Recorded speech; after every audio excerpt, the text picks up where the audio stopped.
A wealth tax is an idea that won't go away in British politics. Plenty of people on the left are hoping that Andy Burnham will introduce one, as he's of the view that the UK overtaxes work and undertaxes wealth.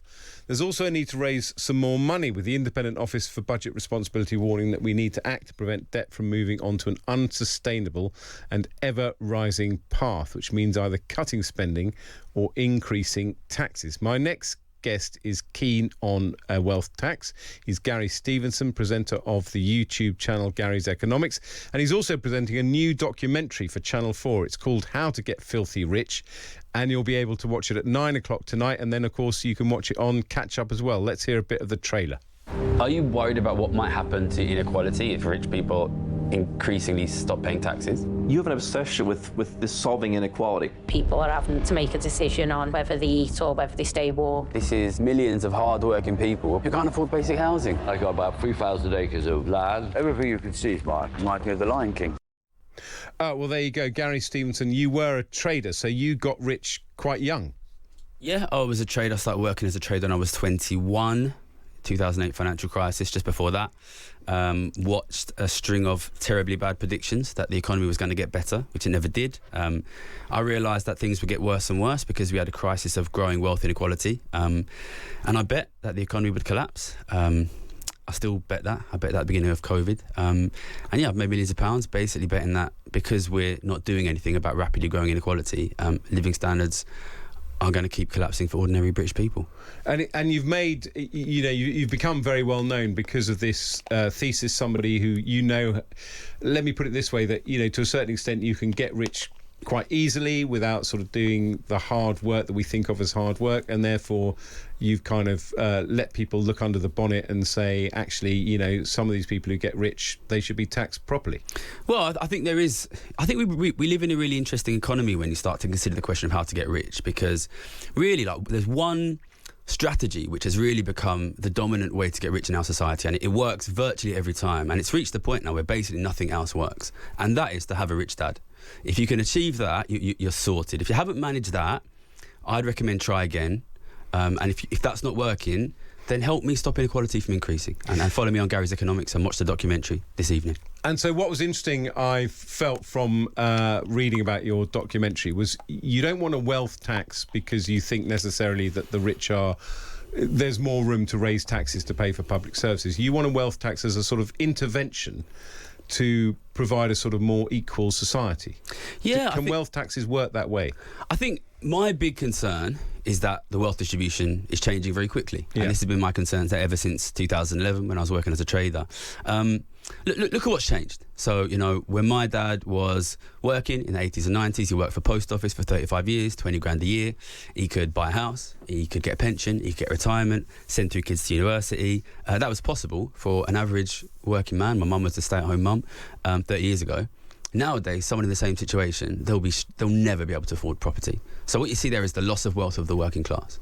And I think what this mirrors is the collapse of wealth of the government. So in the last 40 years, government wealth has gone from plus 100% of GDP to minus 100% of GDP. Now, if you can't run a balanced budget when you own your own home, you definitely can't when you don't. And if the government can't run a balanced budget when it has a load of wealth, it definitely can't when it's massively in debt. If we don't do anything here, this will accelerate, because that is what compound interest does. It compounds, it's exponential. We will move very, very quickly, and I think it's pretty obvious we are moving very quickly to a situation of extreme wealth inequality, where a tiny minority of people own everything and ordinary people are desperately poor. I mean, I have a lot of sympathy with your argument, and I think about the Scandinavian countries, for example, where there tends to be a more wealth equality. But there are two separate points here, I think, within this. The first point is about taxing the rich. So a rich person in this studio would say, well, hold on, the top 1% pay about 30% of income tax, the top 10% pay about 60% of income tax. If you actually look at the stats, the UK actually does tax the rich more than quite a few other European countries, which we think of as high tax countries. Plus, those rich people can say, they are in a position to say, well, thanks but no thanks, I'm off to Monte Carlo.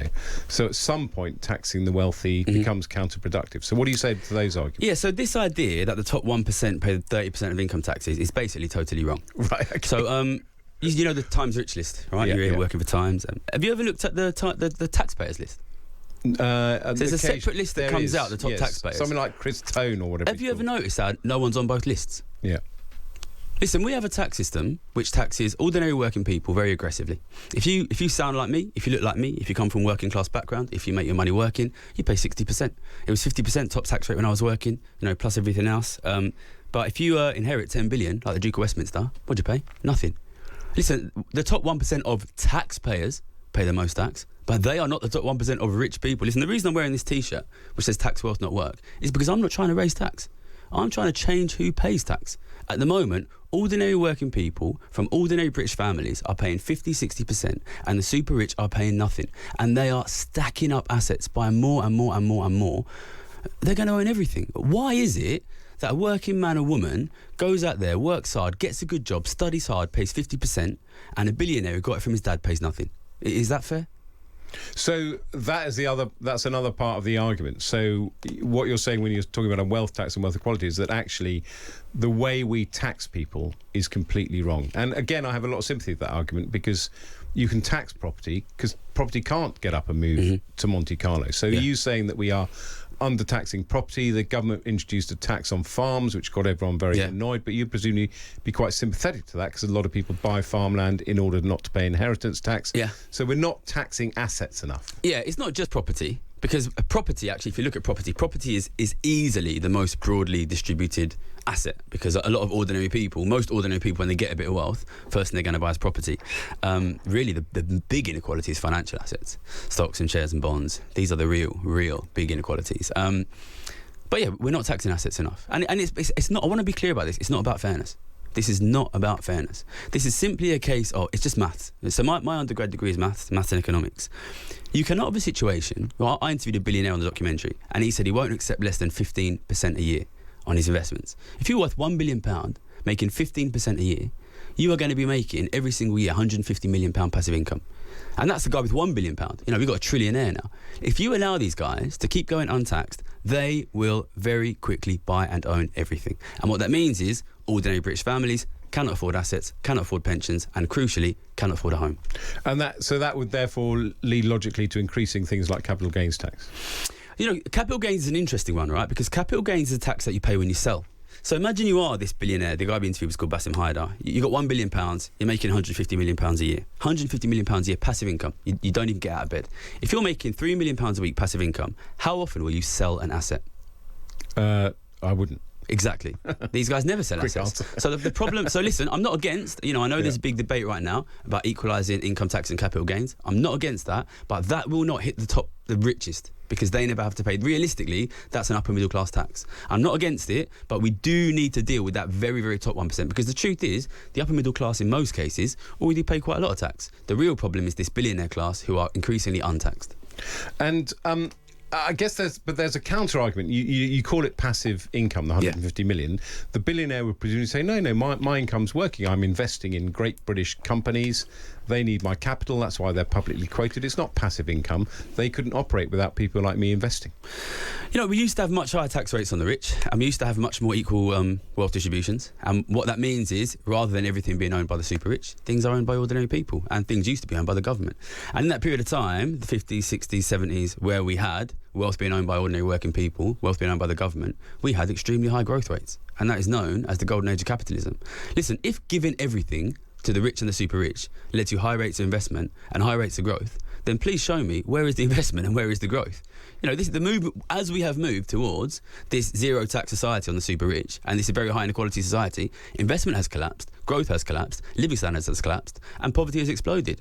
So you can give me these arguments all you want. Listen, of course they want to invest. They want to invest. But listen, what about ordinary British men and women? Why aren't they allowed to invest? Allow those assets to be owned by ordinary working people.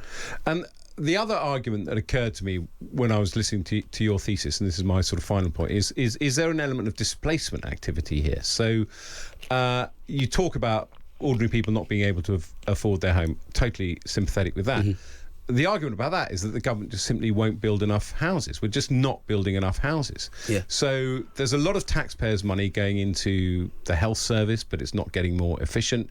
There's a lot of concern about not being able to afford a home, but nobody's building any houses. Yeah. is the answer to actually get the government to do its job rather than constantly looking to tax people? Listen, I'm not against building houses. You want to build houses, build houses. The answer, of course, is with what money. Listen, have you ever been to Mumbai? I have actually. Yeah, Mumbai, for those who don't know, and Sao Paulo and Rio de Janeiro and Johannesburg, most big cities in unequal countries, what they have is a tiny, extremely elite centre surrounded by slums. Desperate poverty. Listen, I come from a place called Ilford. It's in East London. It's not the best place in East London. And when I was a kid, it was, a respectable working class suburb. And now if you go to the street that I grew up in, all of those houses extended backwards, extended upwards, rented out by the room. Massive block of flat, blocking out the sun, tiny little apartments. If you build houses in a context of massive and growing inequality, the only houses that will get built are houses for the super rich and extremely low quality houses for the very poor. And if you try to build your way out of this crisis without dealing with the inequality, you are going to turn London into Mumbai and into Sao Paulo and into Rio de Janeiro. And when I hear this, if people who come from the suburbs of London and have seen the massive increase of density of the places where they live and the massive increase in poverty, they don't want this to be built out of. What they want is for the inequality to be reduced and for their living standards to go back to what they were. But so what you're saying, if you tax the wealthy, you'll see a reduction in house prices? Well, yes, 100%. Because if you give money to an ordinary person, they're going to spend it. It goes into the economy. Mm-hmm. If you have a passive income of £150 million a year, how much are you going to spend? I don't know about you. I would struggle to spend £1 million a year. I've got no idea how I would do that. Yeah. Assume you spend £1 million a year, live like the Queen, you're buying £149 million worth of assets. If I give £1 million to a billionaire right now, he buys that day £1 million worth of assets. So money that is owned by the rich pushes up asset prices. Money that is owned by ordinary people goes into the economy and pushes up wages. And that is exactly why, in the last 20 years, it's not just house prices that have gone through the roof, it's the gold price, it's the land price, it's every single stock market in the world is at an all-time high, as living standards are collapsing. Listen, if you want assets to be affordable, you cannot give all of the economic power to people who use every single penny of their income to buy up assets. Well put. That was the economist Gary Stevenson, and you can watch his new documentary How to Get Filthy Rich this evening at 9 o'clock on Channel 4, or you can catch it on Channel 4 Catch Up if you happen not to be in at 9 o'clock this evening.